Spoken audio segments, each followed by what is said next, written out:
Alright. We're back. Mircea, Eliade, the sacred and the profane. We're here, ladies and gentlemen. Happy Thanksgiving. I could be out eating with the family, could be out slaying some poontang, but we're here talking Mircea Eliade, Romanian philosopher of religion. Active politically in far-right movements. He was a member of the Iron Guard in Romania, which was a huge far-right movement post-World War II.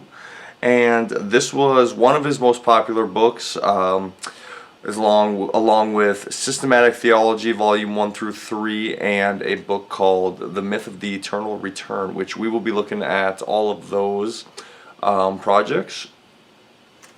But this is a quick 200-page book. It's very dense. Probably going to get 4 videos out of this, to be completely honest with you. So let's just jump right in. You know me, I don't do much background. You can do the Wikipedia search. You want to read his little biography, whatever. Alright. Eliade says the purpose of this book is to present the sacred as a whole in all its complexity. Its first definition is that which is opposite the profane. Okay, get it? That's why it's called the sacred and the profane, okay? Try to keep up. Alright. Man became aware of the sacred because it manifests differently from the profane. The manifestation of the sacred is hierophany, it's called, okay? And we're going to hear that a lot throughout this book. Something that becomes sacred, excuse me, that's Thanksgiving dinner right there. Something that becomes sacred is involved in a paradox. It can be sacred while also rendering itself that object. Okay, like a sacred stone, right? It's the stone in and of itself, but it's also a sacred stone to certain people in the world, all right? To a different group of people, it might not have that sacred quality. We'll get into that. And to the pre-modern man, the sacred, what it really equals is reality, right? Because what is sacred is real to the religious man. It also is power, right? Sacredness has power to the religious man. Eliade points out the completely profane cosmos is recent to man, and as modern men are born in desacralized societies, it becomes harder to rediscover the existential dimensions of religious man, right? For someone who is completely secular, to try to regain, especially if we never had it, you know, there's a lot of people who were religious when they were younger, left whatever organization they were with and rediscovered it. But if you were completely secular, born secular, then it's even harder to get this dimension back. And for the modern, eating, sex, nature, tools, a house, all of these things are nothing but physiological, right? The home to protect your body, tools are something you use with your hands to build, create. Nature, sex, eating, these are all physical acts. Nature, walking, nature is a physical act. But for religious man, these are sacraments, right? A communion with the sacred. All of these things are ways in which you communicate with not only the sacred, but with God, right? Tools are something you create, you know what I mean? You take God's inspiration and create with the tools that you have. Alright, this is because there are 2 different modes of being. Eliade is trying to show the characteristics of the religious experience, but he's not trying to show how it's different through history, right? This isn't about different religious sects, different religious ideas, different ideologies. This is about the actual characteristics of the religious experience and what it is to be a religious group, society, you know, things like that. Alright. He gives the example that the sacredness of Mother Earth may differ between hunter-gatherers and a stationary agricultural-based society. But they both live and perceive in a sacred cosmos as opposed to modern man. So, Mother Earth to a hunter-gatherer society and an agriculture-based society,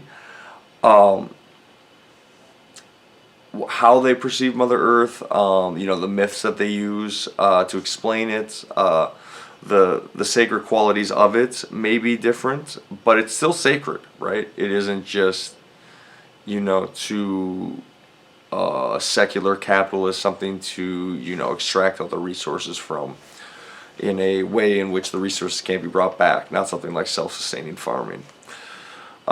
Chapter 1. Okay, this whole video is just going to be chapter 1, and then the next video will be chapter 2, next one 3, next one 4, and that'll be it. So, chapter 1 is called Sacred Space and Making the World Sacred. Now, for religious man, space is not homogeneous. There are sacred spaces and non-sacred spaces, right? So for religious man, not everything in the world presents itself as sacred. Now, when the sacred reveals itself, there is a break in the homogeny of space. This also shows a revelation of absolute reality, excuse me. It's very late right now, and I've been up since like 6 in the morning. But I had to do this for you guys. Okay? A hierophany reveals a center in which a world can ontologically be founded upon. Okay? Eliade says a profane existence can never be found in a pure state, and profane man will always show religious behavior. They will always preserve traces of religiosity. Okay, this is pretty obvious, right? Since the loss of religion, we see people who make politics their new religion. We see people who make sports their new religion. We see people who make even things like diet, right? People think if they eat this certain diet, they're going to feel transcendent. They're going to feel better than ever. They're going to feel... Essentially, their diet becomes this new thing in which to obsess upon, in which to think about day in, day out, the same way religion used to kind of fill that space. You especially see this with politics, right? We see this in America, especially right now. For the profane, there is no center or world, just obligations of an existence in a capitalistic industrial society. But they will still have experiences of value in some sense, like that of religious experience of space, right? So what he's saying is, so for secular man, things like their birthplace, the place they met their wife, the place their kids were conceived, those places all still have sacred meanings to a secular person. They're like holy sites, right?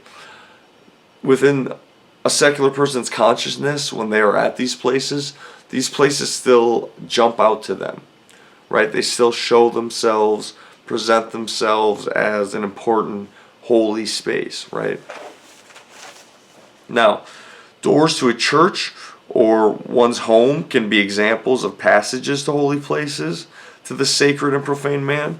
So, once again, right, to a religious or secular man, the door to one's home is still like this holy space. It still presents itself as something different than the door to the neighbor's house, right? Sometimes just a sign can make a space sacred. Some of these tribe names and religions are going to be hard, so just bear with me. The Marsabut, who founded El Hamel at the end of the 16th century, stuck a walking stick into the ground. And the next morning, it had plants, and they took this as a sign of God to settle there. And this is where they built their society, right? The signs can indicate an orientation and determine a course of conduct. So signs aren't only where to build, they can also show what to build and what to do with those structures, what to do with that society, that colony, that refugee camp, that whatever, refuge camp, whatever. I'm going to grab some water real quick, bear with me.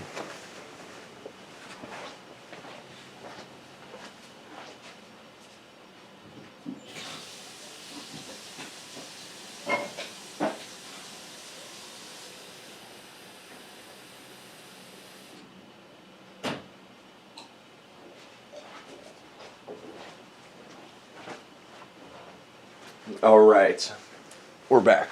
Gotta have my voice sounding silky smooth for you guys. All right. A sign is asked to put an end to the tension and anxiety caused by relativity. But signs can be provoked. Some cultures would free an animal, and when found later, a temple would be built in its place. So when it's starved, when it's died of natural causes, or when it was eaten, that's where they would build a temple. Religious man's desire to live in the sacred is equivalent to his desire to live in objective reality, and not the never-ceasing relativity of purely subjective experiences. What he's saying here is, for religious man, they want the order. They want signs of how to conduct themselves. They want to live, living out the actions of their God on the earth. So when people say like they want to achieve Christ consciousness or Buddha consciousness, they want to physically walk the way in which their God would walk and take the actions their God would take on earth, right? So what he's saying is religious man, they desire that. They don't want to live in just a world of my own opinion, my own, thoughts about something, just subjective reality. And when Eliade says sacred space founds a world, he means it fixes the limits, establishes the order of the world. So let's just use Christianity. I almost dropped my book there. You saw that catch. That was amazing. When Christianity sets up a Christian society, the center, let's just say the church is the center of the Christian town. This church dictates what actions the people are taking through. The religious hierarchy dictates what is allowed, not allowed within that society, what is moral, what is ethical, what is to be desired, what is to be sought after for that society, right? Now, when religious folks like the Vandi or Christians take possession of a new territory and raise an altar or cross, this is them establishing order in the chaos that once was on the land. The human sacrifices will stop. Now, the Ak Ilpa are an Armuta tribe from Australia that carried a sacred pole. I got a sacred pole. And it would bend in the wind, guiding the tribe, right? And this would allow them while traveling to still be within the sacred world. So anywhere they took their pole with them, they would have their God with them, their sacredness with them, establishing order within the chaos.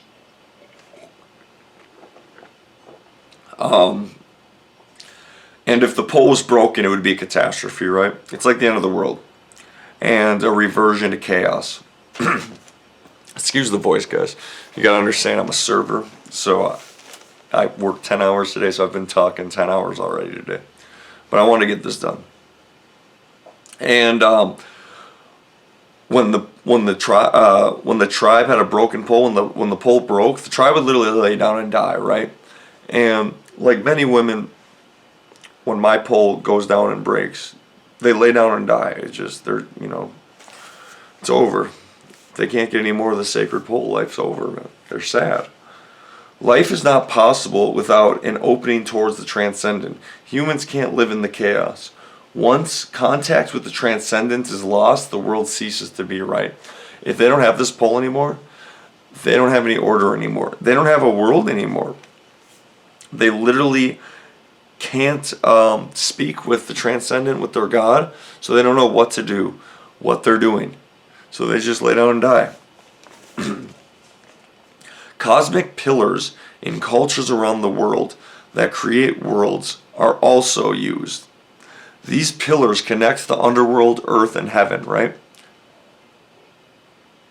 Claiming one is the center of the world also reveals one of the deepest meanings of sacred space, where one breaks through from plane to plane, either upward towards the divine or downward towards the underworld / the world of the dead. With this, the three cosmic levels have been put in communication. I got some quotes here.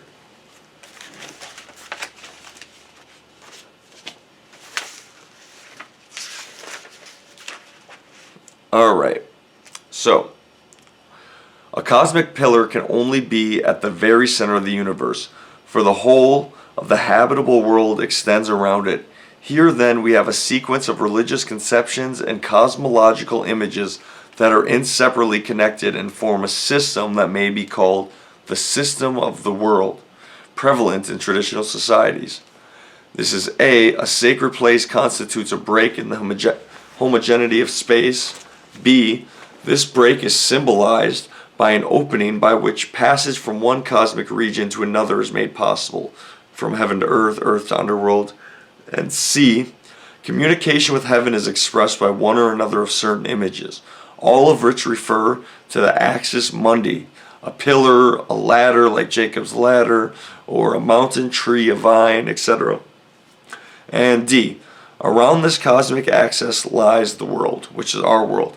Hence the axis is located in the middle, or at the navel of the earth. It is the center of the world. And this is found in many different many different myths, rites, and beliefs. And one example of the symbolism is the cosmic mountain, obviously. Another example, the Meru in India and the Harabazati in Iran.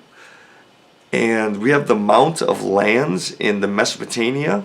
I mean, these are all just examples of these cosmic mountains in which religions have strong divine connections with, right? And for Christians, it is Golgotha that is on the summit of the cosmic mountain. Right. Within traditions, religious man always sees their world as the center of the world. Whether it be the country, city, temple, whichever it may be, religious man wants their lives to exist in a total and organized world. And this is like Jerusalem for Judeo-Christians. In Bali, when people are building a new village, they look for a natural four-way intersection and build towards. And build outward. Sorry, I was connecting the D and the O. Ancient Italians and Germans had the same concept as many ancient cultures. Settling in a territory is equivalent to the founding of a world. So it's like starting a new world in the Heideggerian sense. When you start this territory, when you settle a territory, this is the world. This is the center of the world now. Since our world is like a cosmos, any attack from the outside threatens to turn our world to chaos. Since our world is created by imitating gods, then those who attack were viewed as enemies of God, right? Demons or dragons conquered by the gods at the beginning. So they would think that when enemies attacked, these were demons that the gods would have killed in the past coming back. Dragons being a representation of chaos as seen in many cultures, right? If you've heard what's it? Jordan Peterson, he uses that dragon stuff all the time. And Jordan Peterson is a traditionalist. People may not know this, but a lot of what he talks about is straight from Guinan and Eliade, actually. And enemies who try to bring chaos have always been portrayed as dragons in many cultures. Even today's atheists, when talking about threats to society, we say if we don't fix that, then the world will descend into chaos, disorder, and darkness, right? How many times have you seen that? An atheist saying, well, if we don't stop even if they're atheists, they'll say, well, our world will come crashing down, you know what I mean? It'll be total chaos if we let the enemy breach the gates. Showing how images of the sacred still present themselves in non-religious man's consciousness, right? Now, the differences between sacred and profane habitation, contemporary architects like Le Corbusier said, the house is a machine to live in, taking its place among the countless machines in the industrial modern society. So what Eliade's trying to get at is he's going to show us the difference between how sacred and profane man look at their habitats, look at their environments locally, and how they are, right? And so Le Corbusier is a modern man who thinks, your house is just a machine. It's just part of the overall technocratic society that you live in. This machine is just one that you happen to... I mean, think of it. He's kind of right in modern society. Your house is just filled with other machines. Those machines wash your dishes, make your food, do all this, do all that. It's kind of your house is a machine pumping electricity, pumping air through it constantly, and you kind of just do all your business in this machine before moving to your work, another machine in which to type on machines or use tool machines to do things with, right? All right. Can you work in it? Can you sleep in it to rest for more work? You change the machine you live in as often as you change your fridge, like a car or bike or car, excuse me. Some even with cities or states, right? How many people in the modern world change their car, change their bike as often as their house, right? It's one of actually the most unfortunate parts of the modern world. You meet friends, you meet people, you meet coworkers, people move like this. They're in, they're out. Nothing is a sacred home anymore. It's just a machine in which to rent from before you move to the next city, the next state, the next mechanized metro. Mechanized Metro would be a cool band name. All right.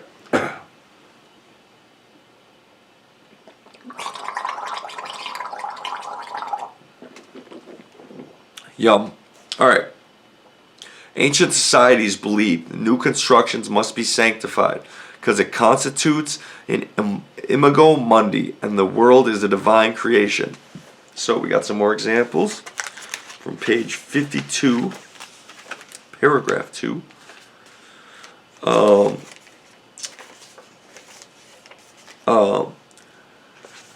The imago mundi is assimilating it to the cosmos by the projection of the four horizons from a central point. So like in the case of a village, it's repeating through a ritual of construction the paradigmatic acts of the gods by virtue of which the world came to birth from the body of a marine dragon or of a primordial giant, right?